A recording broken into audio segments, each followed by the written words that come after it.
3 days, the Georgia Bulldogs play for a second straight national title, this time against Texas Christian University and the Horned Frogs. An unexpected matchup that is sure to be a great one to watch. That's right. The Dogs are not the only Georgia team on the West Coast tonight, though. The Atlanta Hawks are also in L.A., taking on the Lakers a little bit later. Our team coverage continuing now in L.A.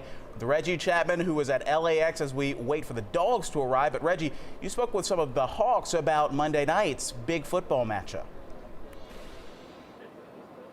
Yeah, guys, it's only right that the biggest game in college football is here in one of the country's biggest cities. It is the City of Angels. TCU arrived here to LAX about 1 o'clock local time here. The Dogs will be here in about 45 minutes. And like you guys said, they're not the only Georgia-based team here in town. The Hawks, of course, are on a West Coast road trip tonight, taking on the Lakers at Crypto.com Arena. We got a chance to go see them over at Shoot-Around earlier this morning. And interestingly enough, they weren't actually practicing inside of UCLA's basketball arena. They actually practiced inside of their student center, just getting some shots up ahead of tonight's game. Tip-off for that one is set for 10 p.m. Eastern Standard Time. But of course, we had a chance to talk to a couple of guys, and we wanted to ask them about the upcoming matchup and see how big of fans they are of the Dogs.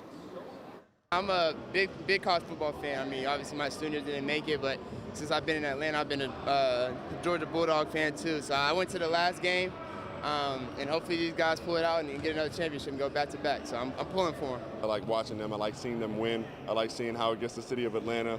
So I'm always rooting for them to keep going and to keep building the city.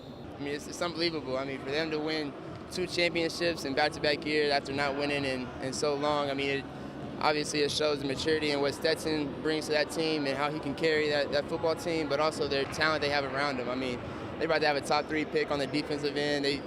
After reloading from last year, I mean, it's great to see what they've been doing, and they're definitely putting on for the state for sure.